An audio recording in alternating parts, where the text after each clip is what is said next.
이렇게 되면 교사는 이제 직위 해제될 수 있거든요. 그러면 교사는 이 법적인 다툼을 홀로 끝까지 이걸 다 혼자 감당해내야 하거든요. 네네. 자, 이번 순서는요, 우리 사회의 다양한 이슈들을 성경적 시각을 통해서 바라보는 온전한 인터뷰 시간입니다. 지난달 서울 서초구의 한 초등학교 교사가 극단적 선택을 하게 되는 안타까운 일이 있었습니다. 오늘 온전한 인터뷰에서는 이번 사건으로 본 현 교권 침해에 대한 문제점들과 실효성 있는 대안은 무엇인지 좋은 교사 운동의 공동대표이신 한성준 선생님에게 자세한 이야기를 들어보도록 하겠습니다. 좋은 교사 운동 공동대표 한성준입니다. 네네. 지난달이죠. 서울 서초구의 한 초등학교 교사가 극단적 선택을 한 안타까운 일이 있었습니다. 네. 이번 안타까운 일로 교사분들의 집회와 입장문 발표가 이제 이어지고 있는데요. 교사들이 교육 당국에 촉구하는 내용들은 무엇입니까? 예, 매주 주말마다 이제 전국에 있는 많은 선생님들께서 거리로 나오셔서 네. 절절한 외침들을 지금 하고 계신데요. 네. 교사로서 교육이 가능한 학교를 좀 만들어 달라 하는 요구이고요. 또 교사이기 이전에 한 사람의 인간으로서의 기본적인 존엄 또 존중을 좀 지켜달라는 요청입니다. 네. 현장 선생님들께서 가장 많이 요청하시는 것이 한 두 가지 정도 있는데요. 네. 그 첫 번째가 이제 아동학대 관련된 법률이 너무 과도하게 적용되고 있으니 네. 이 아동학대와 관련된 법률이 학교 현장에 맞게 좀 개정되었으면 좋겠다 하는 요구가 좀 하나 있고요. 네.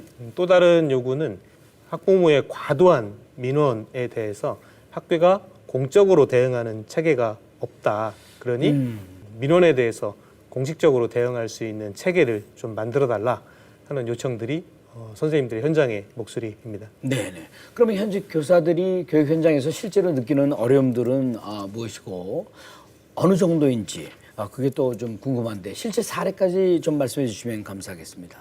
예, 저희 좋은교사운동 회원 한 선생님께서 직접 겪은 사례인데요. 네.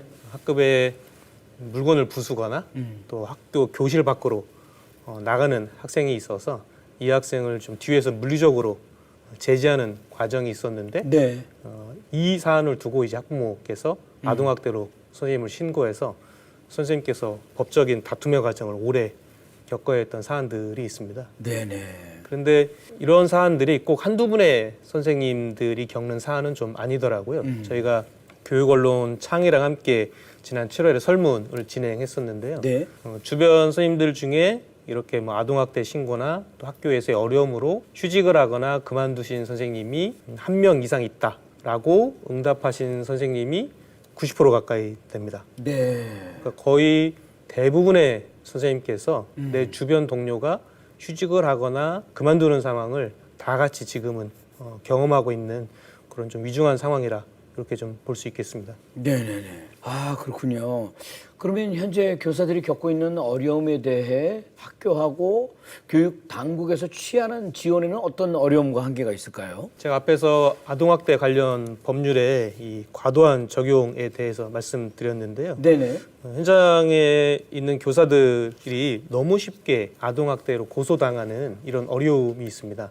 그 관련된 법률에 따라서 교사가 지도하는 과정에서 조금만 정서적으로 불쾌감을 느끼게 하거나 이렇게 되면 일부 학부모들이겠죠. 네. 그 교사를 정서학대했다라고 해서 아동학대로 신고하는 경우가 좀 빈번해지고 있고요. 네. 이렇게 되면 교사는 이제 직위 해제될 수 있거든요.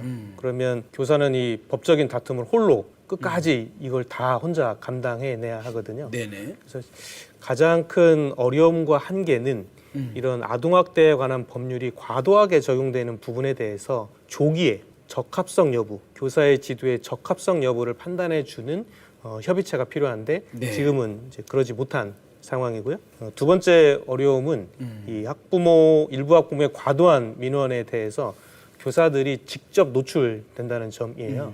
교사는 공무원으로서 공적인 일을 하는 사람인데 네. 지금은 일과 시간 후에도 개인 휴대폰 번호로 연락이 오고 뭐 휴일이고 계속해서 교사들이 응대를 해야 하는 상황이거든요. 네. 그래서 학교 안에 이런 민원에 대해서 공적인 방식으로 대응하는 이런 체계가 없는 것들이 지금 현장 교사들에게 많은 어려움을 주고 있는 것이고요. 네네. 마지막으로 한 가지만 더 말씀드리면 생활 지도함에 있어서 교사가 어떠한 권한을 가지고 어떠한 지도 방법으로 생활 지도가 가능한지에 대한 명확한 규정과 매뉴얼이 부재합니다. 네네. 최근 뉴스에 이런 걸 접한 적이 있었는데요. 선생님이 학생에게 폭행을 당한 적이 있단 말이에요. 그런 뉴스를 접할 때 그럴 경우에는 어떤 그 매뉴얼이 있습니까? 어떻습니까? 그런 소식 들을 때마다 네. 너무 가슴 아프고요. 안타깝고요. 그렇죠. 또 이게 그 한 선생님의 일이 아니고 이제는 비일비재하게 일어나는 일이거든요. 그런데 더 안타까운 건 지금 한국 교육에는 이러한 상황에서 교사가 어떻게 행동해야 되는지에 대한 정확한 매뉴얼이 나타나 있지 않습니다. 네. 이번 17일에 발표했었던 교육부 고시에서도 분리할 수 있다, 또 제지할 수 있다라고만 밝히고 있지 구체적으로 어떠한 절차를 거쳐서 행동해야 하는지에 대한 매뉴얼이 나와 있지 않습니다. 그러나 해외의 사례를 보면 네. 교사가 무전기를 차고 있고 무전을 하거나 네. 교실 안에 있는 벨을 누르면 해당 인력들이 교실로 오게 되고 그 인력들이 학생과 교사를 분리하거나 학생들 사이를 분리해서 별도의 공간으로 이렇게 데리고 가는 그런 체계들이 있거든요. 네네. 그래서 교사들에게는 이러한 행동, 위험한 상황이 연출됐을 때 교사로서 어떤 행동을 해야 하는지가 매뉴얼화 되어 있는데 안타깝게도 우리 한국 교육에는 이런 벨이라든지 무전기라든지 또 도움을 요청하는 절차도 없는 상태이고요. 막상 도움을 요청해도 어떤 인력이 와서 도와줘야 할지에 대해서도 지금 정해진 바가 없습니다. 네네. 그래서 그런 부분에 있어서 구체적으로 어떻게 교사들이 행동해야 하는지에 대한 행동 매뉴얼이 반드시 필요합니다. 그렇다면 지금의 교육활동 침해 문제, 학부모의 과도한 민원 등 이런 것들은 말이죠. 교사 혼자서 풀어낼 수 있는 문제가 결코 아님에도 제대로 된 지원 없이 교사 혼자 떠맡고 있다는 부분이 많다는 건데요. 이에 대해 체계적인 대응 시스템하고 실효적인 지원 방안들 이런 것들이 필요할 것 같은데 어떻습니까? 예, 맞습니다. 이번 기회로 좀 부족했던 부분들이 좀 제대로 갖춰졌으면 좋겠는데요. 네. 일단 아동학대에 관련된 법률에 대해 개정을 요구하는 많은 법안들이 지금 발의돼 있습니다. 요 과도한 아동학대 법률의 적용을 좀 제한할 수 있는 법적 체계들이 좀 만들어졌으면 좋겠고요. 무엇보다 교사가 학칙과 법령에 따라 지도했는지 잘못된 방식으로 지도했는지를 조기에 판단해 줄 수 있는 협의체가 좀 마련되었으면 좋겠고요. 네. 또 학교 내 민원 대응 체제와 관련해서도 교육당국이 지난 14일에 시안을 좀 발표했는데요. 다행히 민원 대응팀도 만들고 그 해당 인력도 배치하는 그런 내용을 좀 담고는 있습니다. 그렇지만 구체적으로 민원 대응팀에 어떤 인력이 배치되는 것인지 또 민원실 같은 경우는 어떠한 예산으로 만들어질 수 있는 것인지 이 안이 구체적으로 언제부터 실시된다는 것인지에 대해서는 밝히고 있지 못했거든요. 네. 그래서 이런 민원 대응과 관련돼서 예산, 또 인력, 또 시행 시기 등에 대해서 구체적인 안을 담은 최종안이 좀 나와줘야 학교에 좀 어려움이 좀 해소될 수 있겠다 보고요. 또 생활지도 관련해서도 17일에 교육부가 고시를 발표했는데요. 네네. 제일 중요한 건 문제 행동을 일으키는 학생들에 대한 물리적인 제지 그리고 분리 이런 조치가 제일 중요한 조치인데 이 부분에 대해서 자세한 절차와 방법을 안내하고 있지 못하거든요. 그러면 결국 이제 시도교육청 차원에서 이런 학생들에 대해서 분리하거나 물리적으로 제지하게 될 때 어떠한 절차를 따라서 해야 하는지에 대한 표준 가이드를 좀 제시할 필요가 있고요. 또 교사는 생활 지도를 학칙에 따라 또 법령에 따라 지도하게 되어 있거든요. 네. 그러면 학칙을 잘 만드는 것이 굉장히 중요합니다. 학생과 학부모와 교사의 의견을 충분히 수렴할 수 있는 그런 논의의 장들을 교육지원청 차원에서 많이 좀 만들어주는 것이 꼭 필요하다 보겠습니다. 하나하나 쉬운 일들이 아니다 하는 생각이 듭니다. 선생님이 그 학생 수업과 생활 지도에 전념하지 못하게 만드는 요인이 뭐라고 생각하십니까? 뭐 얘기가 조금씩 나오긴 했습니다만. 교사의 가장 기본적인 일은 학생을 만나고 학생을 지도하는 일인데요. 네. 지금 한국의 교육 제도 안에서는 교사가 감당해야 될 행정적인 업무 처리 부분도 굉장히 좀 많이 있고요. 또 입시 경쟁 교육이 강화되고 있다 보니까 어떤 교사로서 학생을 1대1로 만나고 가르치고 배우는 관계라기보다는 입시에 관련된 도움을 주는 존재 정도로 좀 인식되고 있는 부분이 있습니다. 네.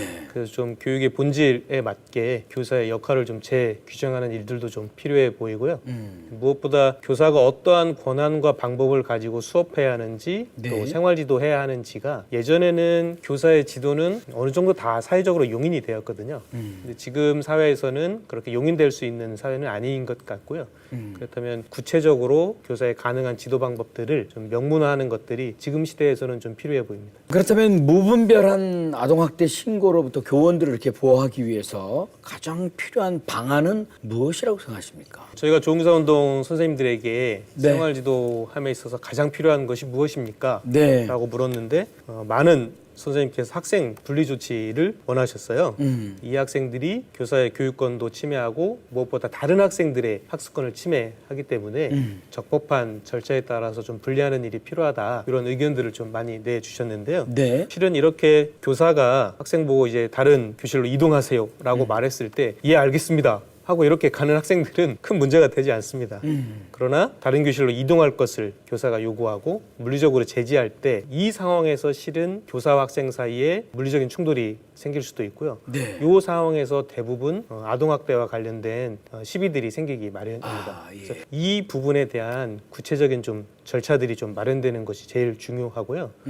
또 조응사운동에서는 이렇게 문제 행동을 일으키는 과도한 문제 행동을 일으키는 학생들을 정서행동 위기 학생이라고 표현하고 있는데요. 네. 이들 학생들은 좀 병리적인 요인들도 좀 굉장히 많이 있습니다. 네, 교사의 지도 한계를 넘어서는 이런 학생들도 많이 있거든요. 음. 그러려면 이들 학생들이 누구인지 또 이들 학생들의 실태가 어떠한지를 교육 당국이 파악해야 하는데 네. 지금 현재는 이들 학생들에 대한 개념도 없고 또 실태 파악도 되어 있지 않고 그러다 보니 학교에서 이 정서행동 위기 학생들을 어떻게 지도해야 되는지에 대한 아무런 지원 체제가 마련되어 있지 않습니다.